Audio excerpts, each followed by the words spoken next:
বরিশাল সিটির নানা সমস্যা নিয়ে কথা বলেছেন বরিশাল সিটি কর্পোরেশনের প্রশাসক। বিসিসিকে আমূল পরিবর্তন করতে তার নানা কর্ম পরিকল্পনার কথা জানান বাংলা ভিশনকে। অন্তর্বর্তীকালীন সরকারের এই প্রশাসক জানান, বরিশাল গত 4 বছরে 4 সেন্টিমিটার নিচে নেমে গিয়েছে। খাল উদ্ধার প্রসঙ্গে কথা বলতে গিয়ে এ তথ্য জানান তিনি। ফলে ভূগর্ভস্থ পানির লেয়ার বৃদ্ধির জন্য বরিশাল সিটি কর্পোরেশনের অচল বহু পুরনো 2টি ওয়াটার ট্রিটমেন্ট প্ল্যান্টকে নতুন করে সচল করে নদী থেকে বিশুদ্ধ পানি আনা এবং পানি রিফাইন করার জন্য ওয়াটার রিসাইকেল ইউনিট প্রক্রিয়া শীঘ্রই চালু করবেন বলে জানান তিনি। তবে এর আগে তিনি সর্বোচ্চ গুরুত্ব দিলেন খাল উদ্ধার প্রসঙ্গে। আমার কথা খুব ক্লিয়ার, আমার উপর কোনো চাপ নাই।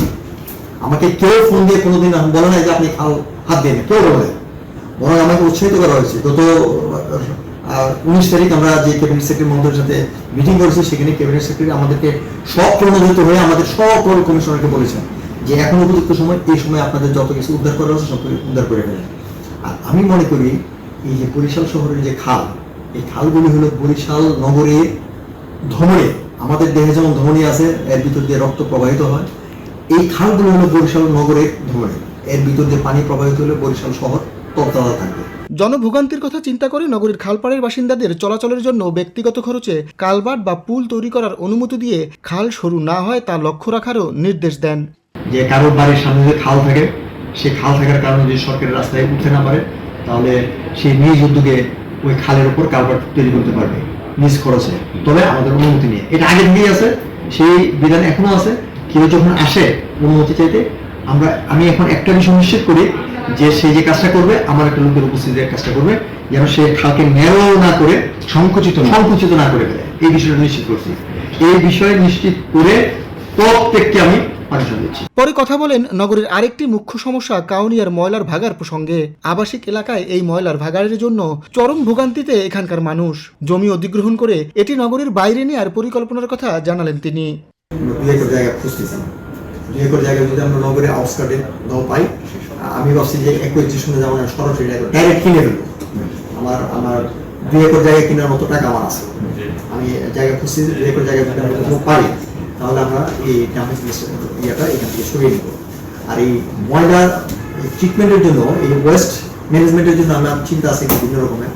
এই ময়লাগুলিকে ওই একটু আলাদা করা, অর্গানিক ইনঅর্গানিক আলাদা করে, যেগুলো অর্গানিক সেগুলিকে ইনসিনারেট মানে জ্বালিয়ে ফেলা, জ্বালিয়ে ওই তাপশক্তি দিয়ে আমি যদি একটু ওয়াটার ব্যবহারের মতো তৈরি করে ডিস্টিল ওয়াটার তৈরি করতে পারি, এটা আমি ডিস্টিল ওয়াটারগুলো বিভিন্ন জায়গায় কাজে লাগিয়ে সেল করতে পারবো।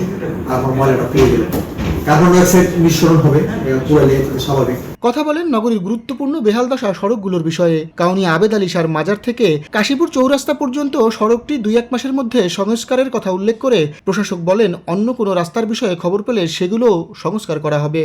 ওই অর্থ বছরে এই রাস্তাটা আমরা কার্পেটিং ধরে রাখছি। এটা অলরেডি টেন্ডার হয়ে গেছে, টেন্ডার কমপ্লিট, কাজ শুরু হবে। আচ্ছা, কাজ শুরু হতে তো আরো মাসখানেক সময় লাগবে বা 2 মাস সময় লাগতে পারে, কিন্তু বর্তমানে রাস্তাটার যে অবস্থা, এটা আসলে চলাচল দিত না। ফলে ওখান দিয়ে যে ট্রাকগুলো চলতো, এই ট্রাকগুলো চলতেছে এখন এই সড়কটা দিয়ে। ফলে এই সড়কটাও আবার বেহাল অবস্থা হয়ে যাবে। এই জন্য আমি যেটা করছি, কালকে আমি নির্দেশনা দিয়েছি, হয়তো আজকে বোধহয় শুরু হয়েছে। ওখানে যে সকল জায়গায় গর্ত হয়েছে পটহোল, এই পটহোলগুলোকে আপনার ইটে খোয়া বালি সব মিশিয়ে এগুলিকে একটু ফেলে রোলার দিয়ে রাস্তাটাকে লেভেল করে দেওয়া হবে, যেন এই বর্ষাকালে 1-2 মাস যেন মানুষ চলতে পারে। জুলাই বিপ্লবে আহত এবং নিহতদের জন্য সরকারের নানা উদ্যোগের কথাও জানান তিনি। বলেন তাদের নিয়ে সরকারের বিশেষ গুরুত্বের কথাও। জুলাই যুদ্ধে যারা নিহত হয়েছে, শহীদ হয়েছে, তাদের জন্য সরকার সঞ্চয়পত্রের ব্যবস্থা করেছে, এটা আপনারা জানেন। আর যারা আহত হয়েছে তাদেরকে তো বললাম 3টে ক্যাটাগরিতে বিভক্ত করা হয়েছে, এ, বি, সি। এ এবং বি ক্যাটাগরি যারা, তাদেরকেও দেওয়া হয়েছে, সঞ্চয়পত্র টাকা দেওয়া হয়েছে, তাদের অ্যাকাউন্টে পাঠানো হয়েছে। এটা হলো ঈদুল ফিতরের আগে। আর এই যে ঈদুল আজহা গেল গত 10-15 দিন আগে, সেই ঈদুল আজহার আগে সি ক্যাটাগরির আহত যারা ছিল, তাদের জন্য আমরা সরকার চেক পাঠিয়েছি। তা আমরা তাদেরকে এভাবে সরকার কেন্দ্রীয়ভাবে এরকম সাহায্য করছে। আমার সুস্পষ্ট বক্তব্য, তারা যে কোনো সমস্যা হলে আমাদেরকে জানায়। যখনই আমাদেরকে এগুলো অবহিত করে, আমরা প্রশাসন এবং পুলিশ বিভাগ মিলে প্রয়োজনীয় ব্যবস্থা নেই। এখানে আমাদের কোনো কম্প্রোমাইজ নেই। নানা জটিলতার কারণে বিগত সময়ে নির্বাচিত মেয়রদের দ্বারা যা করা সম্ভব হয়নি, বর্তমান প্রশাসককে তা করে দেখানোর আহ্বান নগরবাসীর। শাহিন হাসান, বাংলা ভিশন, বরিশাল।